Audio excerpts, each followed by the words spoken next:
തിരിച്ചെത്താം. ഇപ്പോൾ വി സുരേന്ദ്രൻപിള്ള തിരുവനന്തപുരത്ത് വാർത്താസമ്മേളനം നടത്തുകയാണ്. തത്സമയത്തിലേക്ക് ഇത് പ്രത്യേകമായിട്ട് അന്വേഷിക്കാൻ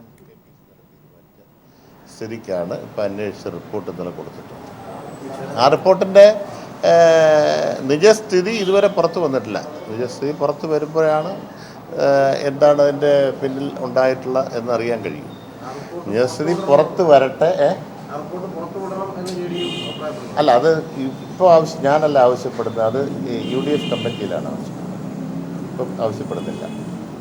തെരഞ്ഞെടുപ്പ് തോൽവിയുടെ തൊട്ട് പിറ്റേ ദിവസം തന്നെ മാധ്യമങ്ങളെ കണ്ട താങ്കൾ പറഞ്ഞിരുന്നു ഈ കേരളത്തിൽ നടന്ന വോട്ട് വെച്ചുകൂടണം 2 മണ്ഡലങ്ങൾ കേന്ദ്രീകരിച്ചുകൊണ്ടാണ് തിരുവനന്തപുരവും നിയമവുമായുള്ള ഒരു ധാരണ ഈ കാര്യത്തിൽ ഉണ്ടായതായിരിക്കും സൂചനകൾ താങ്കൾക്ക് ലഭിക്കും. അല്ല, അതിൻ്റെ എല്ലാ വിശദാംശങ്ങൾ ഇപ്പോൾ ഈ റിപ്പോർട്ടിനകത്ത് കാണുമല്ലോ, എല്ലാ വിശദാംശങ്ങളും കാണും.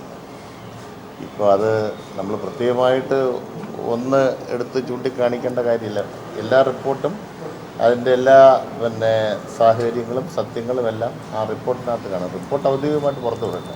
കോൺഗ്രസിന്റെ പ്രമുഖരായ നേതാക്കന്മാർ അറിയാതെ നിയമം പോലൊരു മണ്ഡലത്തിൽ, പ്രത്യേകിച്ച് മുൻ മുഖ്യമന്ത്രിയായിരുന്ന K. കരുണാകരൻ പോലും പ്രതിദാനം ചെയ്തൊരു മണ്ഡലമാണ്. ആ മണ്ഡലത്തിൽ കോൺഗ്രസ് ഇത്രയും ദയനീയ തോൽവി ഉണ്ടാകുമ്പോൾ അത് കോൺഗ്രസിന്റെ മുൻനിര ജില്ലയിലും മുതിർന്ന നേതാക്കൾ അറിയാതെ നടക്കും എന്ന് വിശ്വസിക്കാൻ കഴിയും. അല്ല, അത് ഞാൻ പറഞ്ഞില്ലേ, അതെല്ലാ കാര്യങ്ങളും ഈ റിപ്പോർട്ടിനകത്തുണ്ടാകും. ആ റിപ്പോർട്ട് പുറത്ത് വന്നാൽ മാത്രമല്ലേ നമുക്ക് മുൻനിര നേതാക്കളാണോ പിൻനിര നേതാക്കളാണോ ആരൊക്കെയാണ് അതിൻ്റെ ഉത്തരവാദികളെന്ന് നമുക്ക് പറയാനൊക്കെ. ഈ റിപ്പോർട്ടിനകത്ത് ഇങ്ങനൊരു പരാമർശനമുണ്ട് എന്ന് നിങ്ങൾ പറഞ്ഞ പശ്ചാത്തലത്തിലാണ് നമ്മൾ അതിൻ്റെ റിപ്പോർട്ട് പുറത്ത് വരട്ടെ. മുന്നണി മര്യാദയുടെ ഒരു മാന്യത കൊണ്ടാണോ കൂടുതൽ കാര്യങ്ങളൊന്നും പറയാതെ ഒരു അന്തർമുഖനായി ഇരിക്കുന്നത്? ഒരുപാട് പറയാനുള്ള പോലെ ആരെങ്കിലും ചൂണ്ടിക്കാണിക്കാനുണ്ടോ? അതായത് തെരഞ്ഞെടുപ്പ് പരാജയം അവലോകനം ചെയ്ത് കാണുന്നു, അതിൽ തെറ്റുകാരെന്നുള്ള രീതിയിൽ ബോധ്യപ്പെട്ട് JDUവിനെ ചൂണ്ടിക്കാണിക്കാൻ ആരെയും? അല്ല, അത് JDU പ്രസിഡന്റിന് മാത്രമേ അത് കഴിയൂ. അത് ഞാനിപ്പോൾ തീർച്ചയായിട്ടും അങ്ങനെ ഒരാളിനെ, വ്യക്തിപരമായിട്ടൊരാളിനെ ഈ കാര്യത്തിൽ കുറ്റപ്പെടുത്താനില്ല. വ്യക്തിപരമായിട്ട് ഇന്നയാളുടെ തെറ്റുകൊണ്ടാണ് കുറവുകൊണ്ടാണെന്ന് പറയാനില്ല. എന്നാൽ വോട്ട് കച്ചവടം നടന്നിട്ടുണ്ട് എന്നിപ്പോൾ KPCC കണ്ടെത്തിയത് കൊണ്ട് അതിൻ്റെ വിശദാംശങ്ങൾ പുറത്തു വരണം. അത്രയും.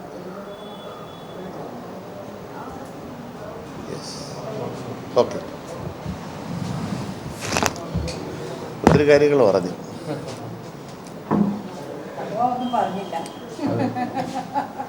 നിങ്ങൾ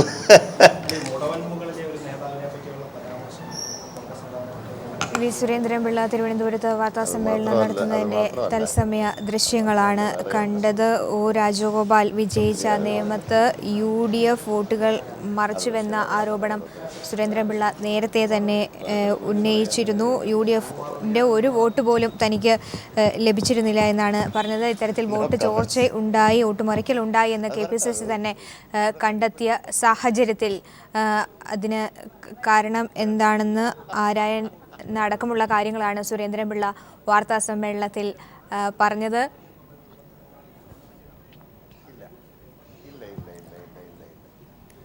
അങ്ങനെ ഒരു ആക്ഷേപം എങ്ങനെ വന്നിട്ടില്ല.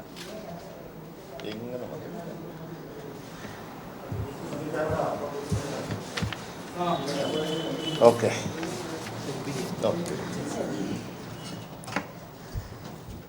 ഇപ്പോൾ കൂടുതൽ വിവരങ്ങളുമായി ജീവൻകുമാർ അവിടെ നിന്ന് ചേരുന്നതായിരിക്കും. O.